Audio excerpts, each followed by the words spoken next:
Hello everyone, I want to start off by letting you know that I am taking information from two sources, mainly Dbfz's video on block pressure, as well as Leffen and Kilmore's video on staggers. So all good information that comes from this video comes from them, and if you want to learn more, please watch their videos as well. And all the bad information in this video comes from me, because I'm just putting a twist on their video, and this is my take on it. I intend for this video to be more beginner friendly, and as well as being able to share my thoughts on the topic. So let's talk about chains. There are two types of chain systems in Dragon Ball FighterZ. There's auto combos and there's manual combos. So there are two auto combos. There's the light auto combo and there's the medium auto combo. One thing to note about the light auto combo is that it has two unique normals in it. So if I do light, those second hit of the auto combo is a unique normal, and third hit of the auto combo is also a unique normal. So whenever I talk about them, I will say second hit of auto combo or third hit of auto combo. And what's funny enough is that the mediums don't have unique normals. So it's only using your stand medium and your crouch medium. It's also good to note that just like you can chain your two mediums together, it can also be done in reverse. So you could do the crouching medium to stand medium. You can also do this with your light attacks. So you can do crouching light attack to standing light attack, or standing light attack to crouching light attack. Now the second chain system is much more traditional to the way most combos work in anime games, and that is by chaining your light, medium, and heavy attacks.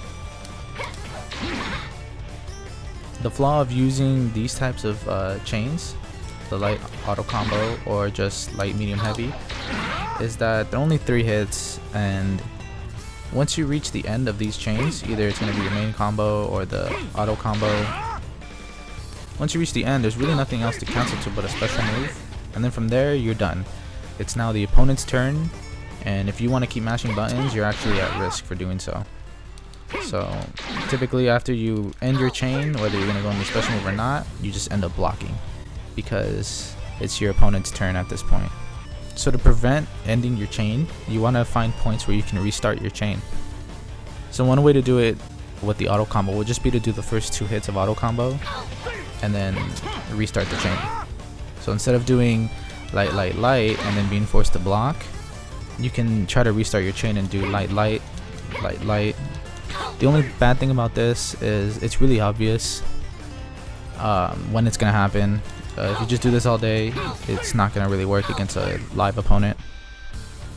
So we're gonna want to extend our chain a bit more, and one way we could do that is by combining the two systems at play. We can combine our auto combos with the manual combos, and so the way you do that is you just use the first 2 hits of the auto combo into the medium, into the heavy.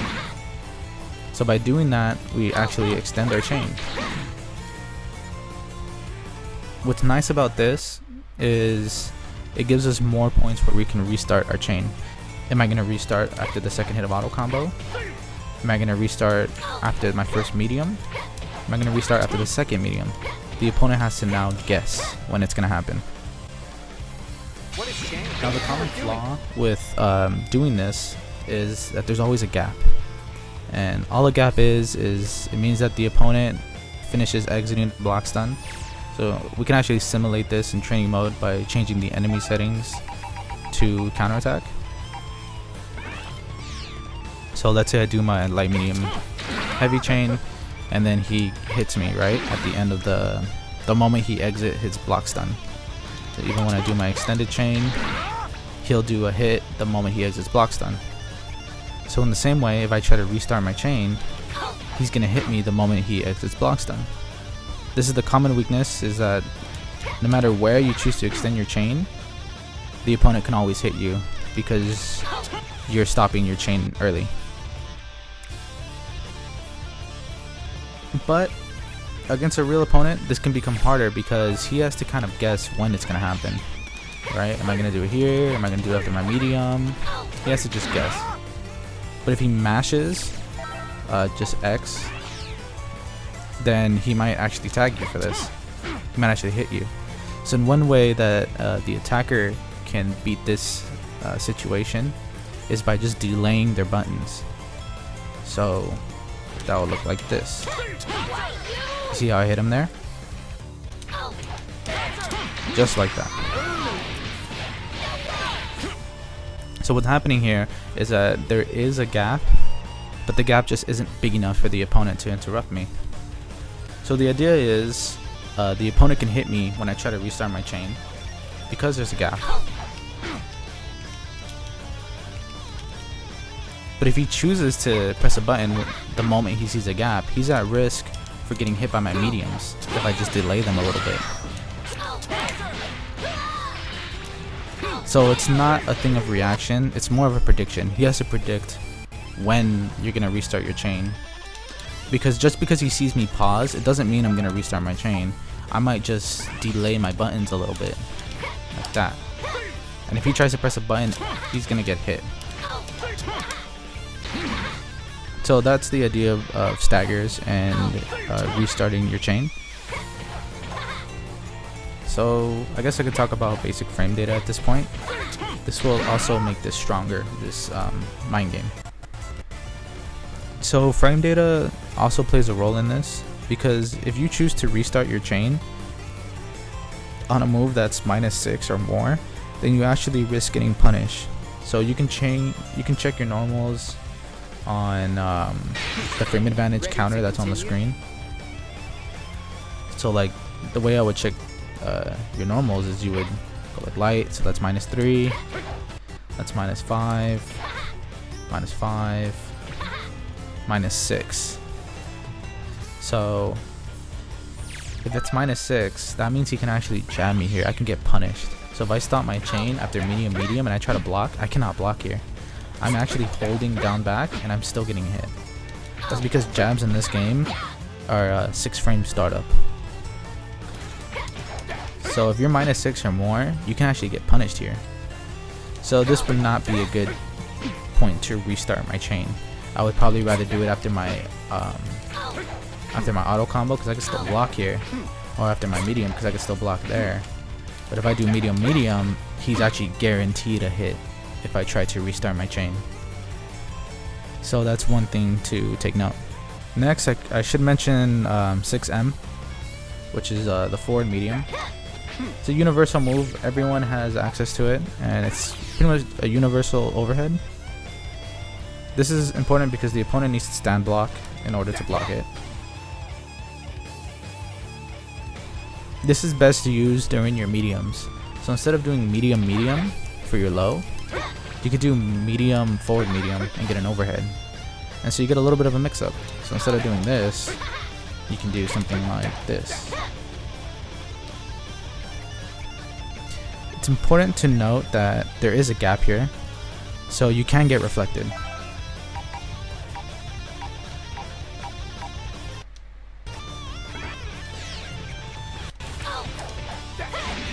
Can get reflected there, but most people will choose not to reflect because you have to stand up to reflect. So I can actually record this. Good one. Right, and then Good one. so you have to stand to reflect. You can't crouch and reflect at the same time. You just can't do it. So because you have to stand to reflect, you're at risk of getting hit by their low. Some characters have access to a 3H, so they pretty much get another low. This is character specific, not every character has this. Like Goku Black doesn't have a 3H, that's just his 2H. So this gives Android 17 another like layer of a mix-up, so he can do something like that because there's still the risk of him doing his 3H. And if he tries to reflect anywhere there, either my low medium will get him or my low H will get him. If you utilize block pressure correctly, then you should really not be worried about reflect at all, because you have your 2M and you have your, if your character has a 3H, then you also have your 3H. So there really should be no reason for the opponent to reflect you, because they should always be scared about these buttons. now let's talk about Ki Blast. So this is gonna be the final topic of the video, and it's gonna be the Ki Blast mind game. So what you should know about Ki Blast is, before I go into detail about the mind game, know that it is best used at the end of the chain, because when you're at the beginning of the chain, you always have access to just restarting your chain at any point, right? Stuff like that. But once you finish your mediums, you might not have any real good option from here. So some characters have a Ki Blast, and the mind game goes as this. Ki Blast can be guard cancelled. So while there's technically no gap between Ki Blast and Heavy, I can set this up in training mode. So this, remember that he'll press a button when there's a gap, right? If I do Ki Blast Heavy, there's no gap here. It wasn't until after the Heavy that he was able to press a button, right?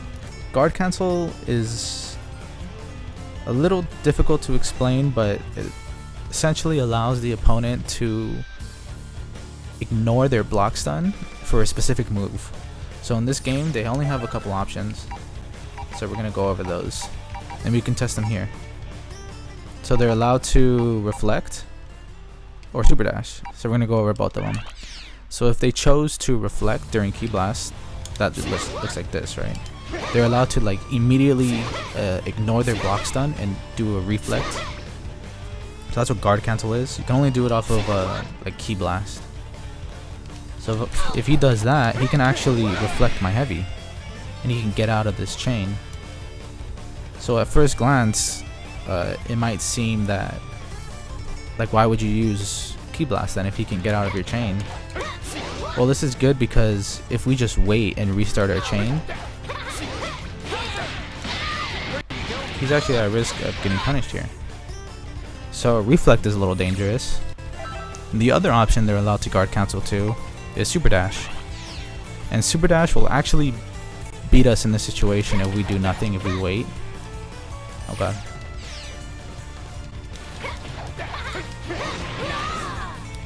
You see, because then he gets his turn.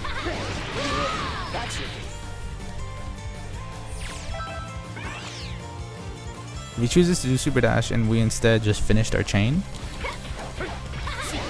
then he gets hit. So the best option for him might just be to do nothing, and then we could just restart our chain.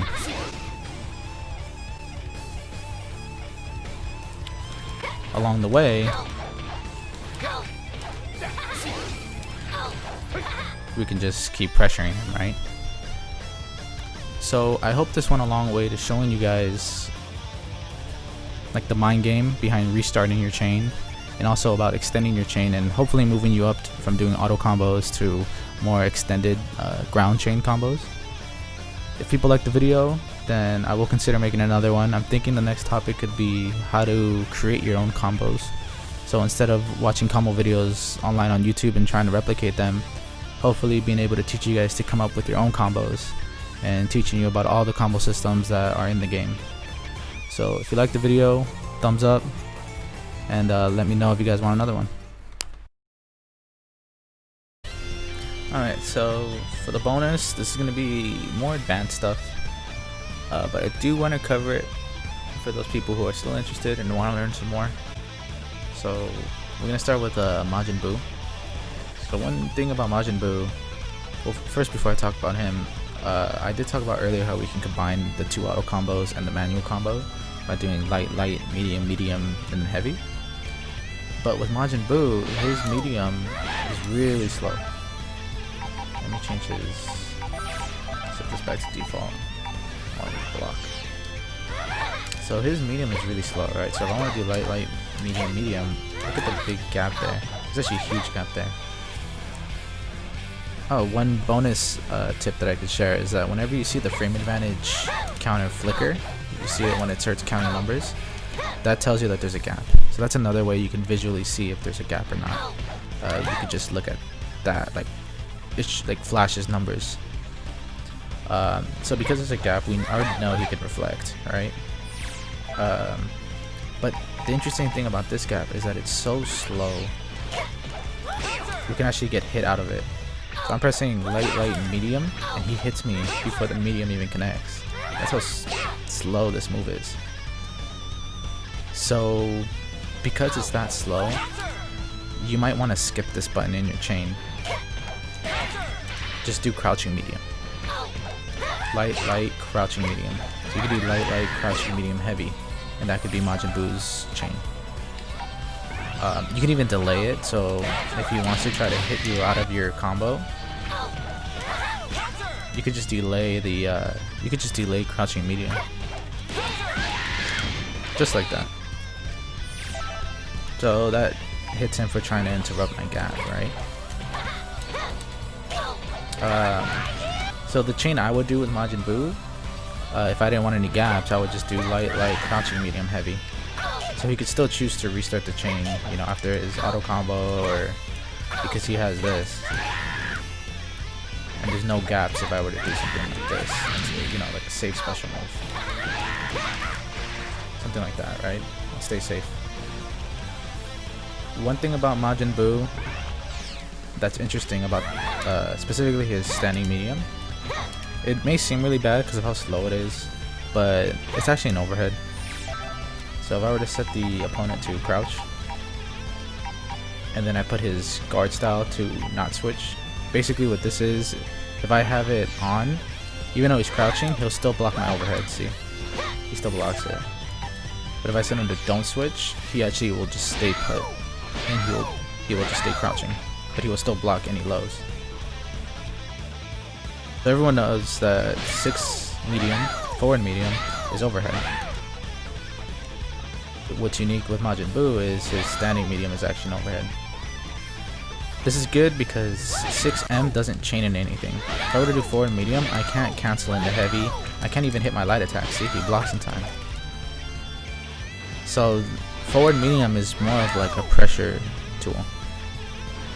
But for Majin Buu, because he has his medium is actually an overhead, he can cancel into heavy and get a full combo off of an overhead.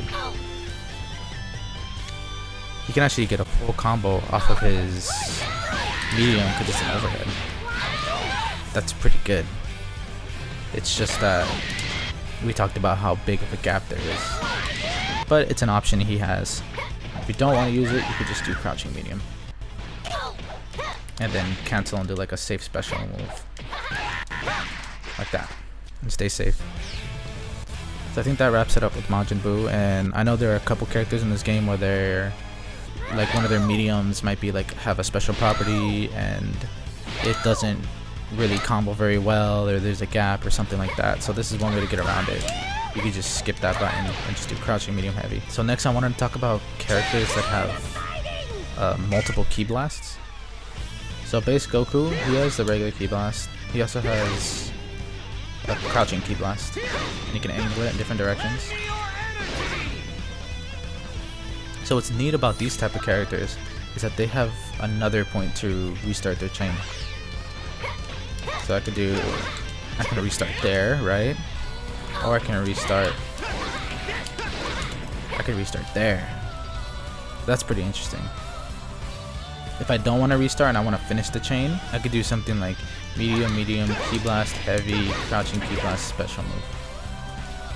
Right? And then what's nice about this special move is that he actually ends up being safe, so that's pretty neat. Now the enemy could, of course, guard cancel, right? Let's say he wouldn't guard cancel the first ki blast. He guard cancels the second ki blast. Let's say he wants to do reflect. Of course, we know that I could just wait and then punish his reflect. But I could also just do a command grab. Base Goku has a command grab. So that's pretty neat. And what's nice about doing the special move that I showed earlier is that it beats Super Dash. So let's say a scenario, he doesn't guard cancel the first ki blast. He guard cancels the second. His Super Dash gets hit with the elbow. So that's a neat thing that characters can do that have multiple ki blasts. I wanted to bring out Janemba too because he's a character I think a lot of people aren't really playing correctly. And a lot of the arguments of why he's so bad is that his frame data is terrible, right? His second hit auto combo can be punishable, his crouching medium is -11. Well, it's all true. I don't think they're really using him right. You should be staggering with his key blasts. So if I were to go,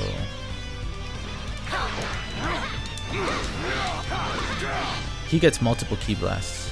Similar to Goku, he's a little interesting because his key blast can actually hit behind the opponent.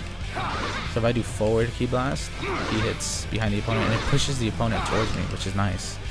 So he could do standing key blast, heavy, and then forward key blast. So he has 2 points as well to restart his chain. Another interesting thing is that his heavy, while it does chain to his down heavy, it actually doesn't connect to the opponent. Like that. You see how the second hit misses? But it's pretty nice because I can push the opponent towards me and then my down heavy will hit.